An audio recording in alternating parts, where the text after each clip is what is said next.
No, it didn't. It went down. And, I saw. This was probably back toward. This is last year. I saw. This is the truth. These 4 girls got into a car, and before she could even turn the key, the cop turned on their lights and pulled right behind her. And I just said, "Are you kidding me?" Just assuming the person came out of a bar and they're drunk, because there's multiple bars on that street, and just you didn't even let them start their engine. Well, that's the whole point. I mean, it is like that. I mean, that's why we were just talking about that. That's what they do. They literally sit out there, and that's what they do. It's so easy. Look, this one probably. Listen, it's such a fraud. I'm telling you, ladies and gentlemen out there, that if I am .08 is like, that's crazy to say that I'm drunk. I'm 200 plus pounds. Okay, that is just crazy to say. Now. The whole blood alcohol thing keeps getting lowered.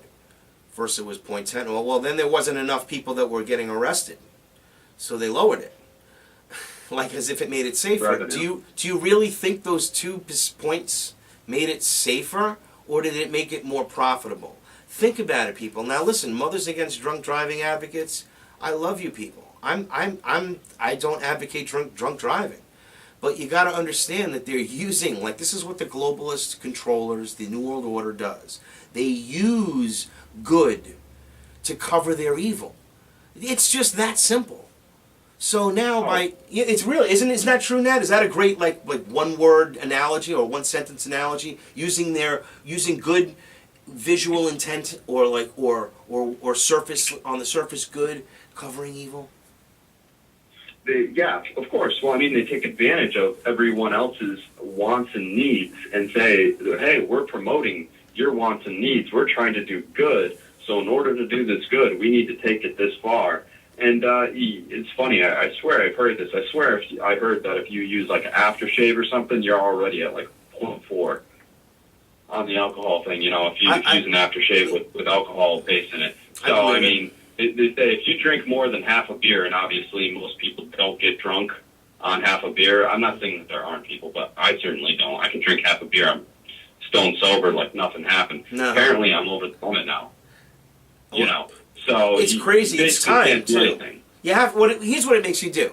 It makes you go and like, listen, so now a new market emerges because as this continues, the same globalists that are controlling... the breathalyzer industry because of all the cops, so they want to get more people locked up.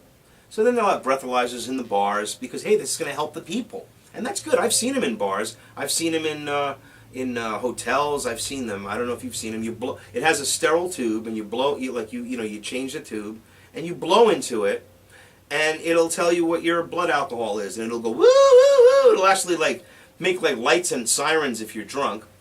And that's what it's coming to. So listen, you're going to be forced to make sure you're sober, or you're going to be caught. Now, if you get a verified ID card, which now everybody does in Connecticut, which is insane if anyone does, people, please don't get a verified ID card. It has a GPS chip. Imagine down the road where you're drunk and you blow into one of these machines, which will probably almost be mandatory because everything is going to be mandatory. And you blow into this machine and you're not sober, and it tells you to wait 25 minutes, or it tells you to wait an hour. This is a great thing for humanity. Mothers Against Drunk Driving will go wild. They'll buy it up. Let's see how many people we can get to donate money so we can get these in every single place. The government should pay for it. Let's do it. Come on, put it in every bar so no one will be drunk again, no one will die. Great, okay. So now you're sitting there waiting 25 minutes. I don't know. It's only 20 minutes. Let me leave. 5 minutes, what could 5 minutes do? You go out the door, you drive down the street, woo! And that's where we're going, everybody. Now, if you think I'm crazy, you think I'm insane, let's talk again in a couple of years. Because unless we stop this... I can one-up that. Oh, let's go. Please, sir, come on. We're bringing truth out. That's why I'm here, man. Let's go. My mother is a service manager at a car dealership, and I'll just leave it at that.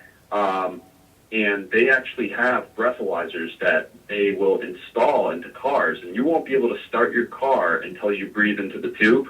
Yeah, a couple of my friends have to actually pay for that and have that in their car. I do have 2 friends that do that, have that problem.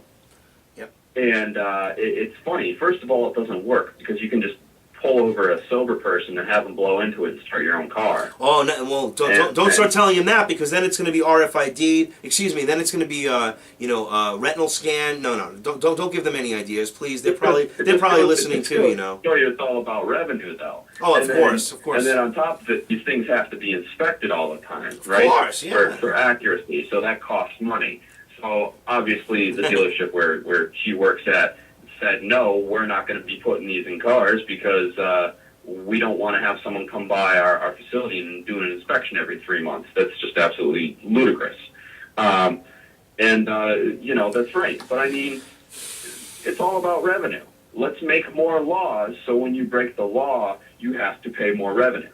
Exactly. Well, that's exactly what they do. It's about crushing us. It's so. I don't know. Have you seen, Nate? Did you see Nat? Did you see Freedom to Fascism? Aaron Russo's film. No, I've got to see that. I think I saw Mad as Hell. I didn't see Freedom to Fascism. I saw his last interview. Well, Mad as Hell. Talking about how he's friends with what's his name, Rockefeller there. Oh, Nicholas Rockefeller. Yeah, he. Of course, for anybody out there that's not aware, and again, everything that we say here on We Are Change, it is true. We don't try to manipulate the mind. We try to cut through the matrix here, because here is where the news that we give you is what the media ignores, and that's what's important. You have to understand this is truth. Now, the globalists are intent on deceiving us and keeping us from watching what's really going on. And going back to the oh man, I just lost my train of thought on that. Oh God, I hate that. Now, what were we talking about? Well, we were talking about basically making more laws for revenue. Oh no, the laws, the revenue. No, right, yeah. So the laws for revenue, exactly. So you have the laws for revenue. Now, if you have all of these laws consistently, you don't have this, you don't have that. Eventually, you're just going to be paying for. Well, I mean, how many do we already pay? Like I said, with Freedom to Fascism and Aaron Russo's film, it's at the end of it, it has the greatest credit roll. Now, anyone who doesn't know Aaron Russo, he produced Trading Places, and he managed Bette Midler's career in the 70s.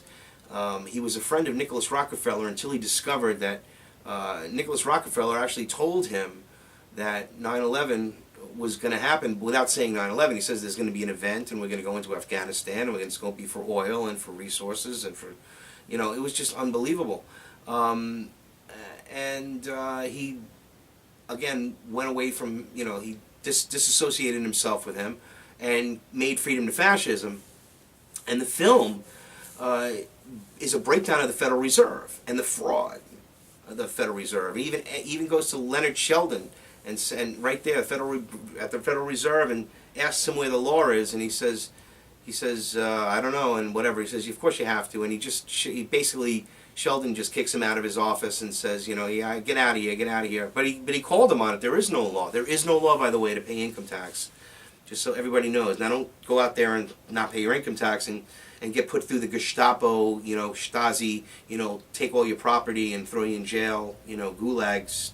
Don't go that route. But realize that that's how bad this fraud is. So you end the Federal Reserve, you end the IRS. By the way, the IRS is the collection. Think about it. Think about the IRS being the muscle of the mafia. Okay, that's really how it is. Okay, the Federal Reserve is the mafia, and the muscle end of it, all those guys that they send out there, Vinny and everyone who breaks people's legs and all that. Okay, that is the IRS, and they will take. I like to refer to them as loan sharks or repo men. Yeah, same. They actually are classified as the same thing, but actually loan sharks and repo men have to abide by laws. An IRS agent can come to your house without a warrant, without anything. This is pre-Patriot Act. See, everyone thinks the Patriot Act all of a sudden took all these rights away. No. The IRS has been doing things unconstitutionally since its inception. It's completely unconstitutional to just go into someone's business, shut them down because you say you're the IRS and we have a suspicion of there being tax fraud. Oh my God! Or we're going to take your house. Yes, it happens all the time. Nobody talks about it. It's crazy. Anyway, freedom of fascism woke me up. But what I was talking about was the taxes. Let's not get off the subject. I'm sorry, I had a little bit of a brain fart there before. I couldn't think.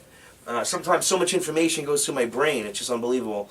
Now, at the end of the movie, he did basically the credit roll was the taxes that we all pay, all of us, and it's unbelievable. It was like endless. It was like an endless credit roll. It was just like you couldn't, and it's all real taxes, and because we pay a water tax, we pay a gasoline tax, we pay a sewer tax, we pay a property tax, we pay a car tax, we pay a boat tax, we pay an income tax on the state, we pay a federal income tax, we pay a sales tax, we pay a usage tax, we pay taxes on hotels that are in excess of that. We pay taxes on rental cars, which are in excess of the normal sales tax. We pay tax on, I mean, it just goes on and on and on and on and on and on. I gotta say, did he come up with a number? Because it's gotta be up in the quadrillion. Well, no, really. I never counted it, but when you can go, it's amazing. That's what's great about. See, we're gonna go back to Jay Rockefeller. I'm gonna talk about him again because I think I somehow got off that about him wanting to end the internet. But that's what's beautiful, bro. You can go on. You go right now. You go to YouTube and you go Freedom to Fascism. It comes right up there, full movie, and it's amazing. And you can just watch it. It's just amazing. You know, while you're on the topic of Aaron Russo and talking about his relationship with Nicholas Rockefeller, Nicholas Rockefeller revealed to him why the Rockefellers got behind the women's independence movement, the feminism movement.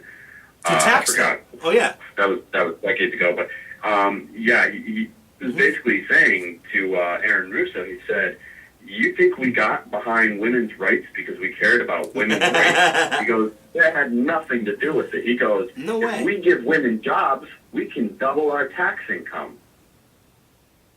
Of course. That's what he said. He said, now we can tax the whole population. Exactly. He revealed to him the real reason. There was no benevolence behind the women's rights movement when the Rockefellers got behind it. There is no benevolence behind anything the Rockefellers do. Anything. Oh, absolutely not. And so, anything. When they are the purest of pure evil.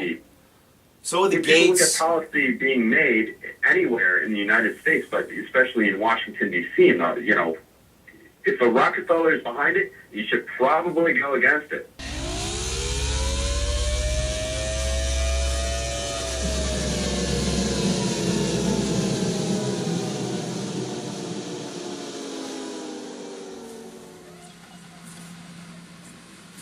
Don't assume it was left by accident. If you see something, say something. They're just giving money to their buddies. You want to abolish the Federal Reserve? Of course. I don't think that private institutions should have control over a nation's currency. We need a manufacturing base, and then our economy will take off like a rocket again. Mr. President, I just enjoyed so much your whole speech, but I was particularly pleased that you gave such a strong endorsement for the free trade agreement for all the Americas, subject that has been of great concern to me for many years, and particularly recently, and I think it's absolutely essential for the strength of our economy.